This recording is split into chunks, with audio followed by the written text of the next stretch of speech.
Hello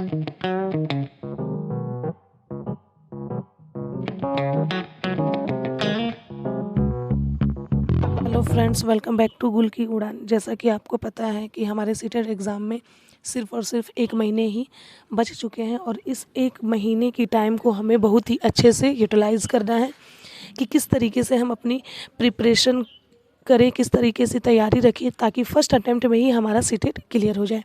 तो चलिए, video को स्किप मत कीजिएगा और पूरा वीडियो देखिएगा और मैं आपको यहाँ पे अच्छे-अच्छे टिप्स बताने वाली हूँ कि मैं अपनी प्रिपरेशन कैसे करती हूँ ताकि आप भी मोटिवेट होकर आप अपनी तैयारी करें।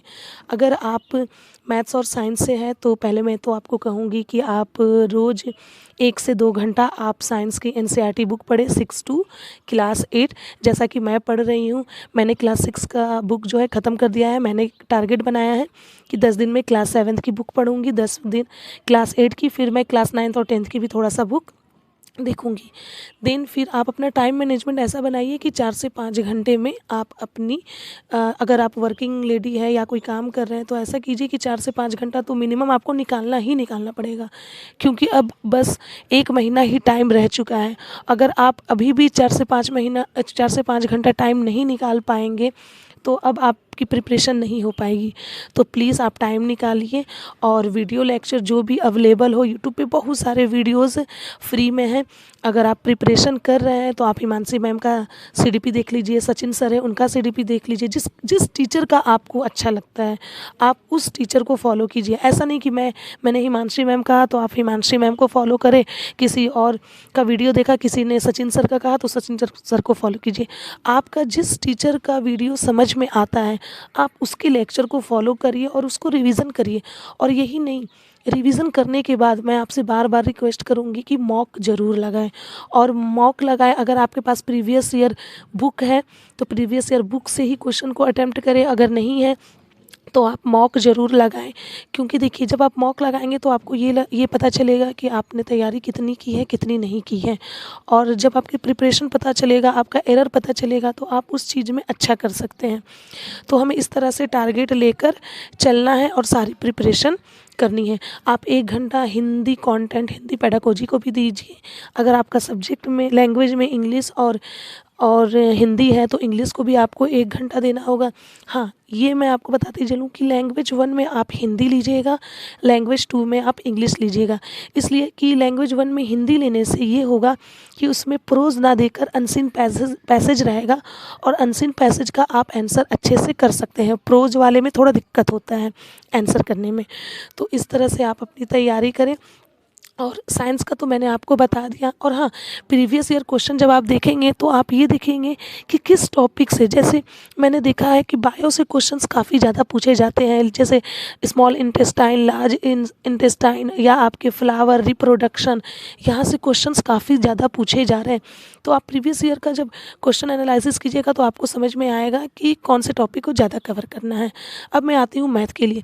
अगर आपका पेपर 1 मैथ है तो पेपर 1 मैथ के लिए आप एनसीईआरटी बुक किसी भी सरकारी स्कूल में भी आपको मिल जाएगा। यहाँ मैं आपको मैथ्स की बुक दिखा रही हूँ। पेपर 1 की तैयारी कर रहे हैं तो 1 से 5th तक का किसी भी आप सरकारी स्कूल से या किसी से ले लें, बच्चों से पढ़ने वाले, या बाज़ार से ले लें, उससे आप मैथ्स की प्रिपरेशन करिए। 1 से 5th के अलावा कुछ आने वाला नहीं है। हाँ, अगर पेपर 2 की तैयारी कर रहे हैं तो आपको एनसीईआरटी बुक से मैथ्स रिवीजन करना होगा। 6 से क्लास 8 तक की क्वेश्चन को देखना होगा। कभी कभी तो 9th-10th के लेवल का भी आजकल मैं क्वेश्चन देख रही हूँ पूछा जा रहा है। जैसे प्रॉफिट और लॉस से क्वेश्चन पूछे जाते हैं, उस टॉपिक को क्लियर कीजिए। मीन, मीडियन से और प्रोबेबिलिटी से पूछा जाता है, एवरेज से उसका क्वेश्चन रिवीजन कीजिए। एक क्वेश्चन फिक्स होता है। प्रीवियस वीडियो में मैंने मीन, मीडियन, मॉड के कुछ प्रीवियस ईयर के क्वेश्चन को मैंने पढ़ा कर डाला है। आप उस वीडियो को एक बार ज़रूर देख लें। और टेलीग्राम पे भी मेरा चैनल है जहाँ पे मैं क्विज शेयर करती हूँ सीडीपी मैथ साइंस की, तो उसको भी एक बार ध्यान दें। और यही नहीं, मैथ्स को रिवीजन ज़रूर करें। रिवीजन करना भी काफ़ी ज़रूरी है। तो मैं आपको बता रही हूँ कि इस तरह से आप मैथ्स की रिवीजन कर सकते हैं। और मैथ में जैसे सीआई, कंपाउंड इंटरेस्ट है, सिंपल इंटरेस्ट है, इससे भी एक क्वेश्चंस होती है। प्रोबेबिलिटी से भी एक क्वेश्चंस होती है। सिंप्लीफिकेशन, जो बटे वाली जोड़ घटाव यानी बोर्ड मास के ऊपर जो रहता है, उससे एक क्वेश्चंस रहता है। और आपका डेसिमल से तो 100% एक क्वेश्चंस होता है। तो इस तरह से, और पेडागोजी मैथ्स पेडागोजी में जो होता है, जैसे जो आपकी लॉ है, एग्जाम्स है, इन सारी चीज़ों को देख ले, जैसे associative property, distributive property, closure property, इन सारी चीज़ों को आप अच्छे से देख लें। और और ये होता है कि आपको ये देखना है कि जैसे मैथ्स का एक टीचर है, तो आपको ये देखना है कि बच्चे में कोई कमी नहीं है। अगर कमी हो सकती है तो वो टीचर में हो सकती है। अगर ऑप्शन में कोई ऑप्शन देख के आपको ऐसा लग रहा है कि ये बच्चे की कमी दिखा रही है कि बच्चा मैथ नहीं समझ पा रहा है, उसका ध्यान कहीं और है, नहीं, बच्चा का ध्यान कहीं और नहीं है। आप टीचर हैं, आप क्लास में अच्छे से नहीं पढ़ा पा रहे हैं या उस चीज़ को एक्सप्लेन नहीं कर पा रहे हैं, तो बहुत सारे मैं देखती हूँ कि बच्चे की कमी वाली को लोग आंसर टिक कर देते हैं। उस चीज़ पे तो कभी नहीं जाना है। पढ़ाई में बच्चे की कमी तो हो ही नहीं सकती है, टीचर की हो सकती है लेकिन बच्चे की नहीं।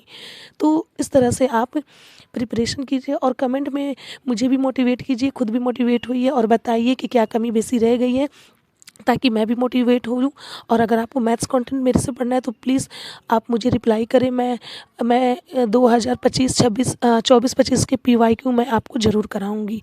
Thank you so much.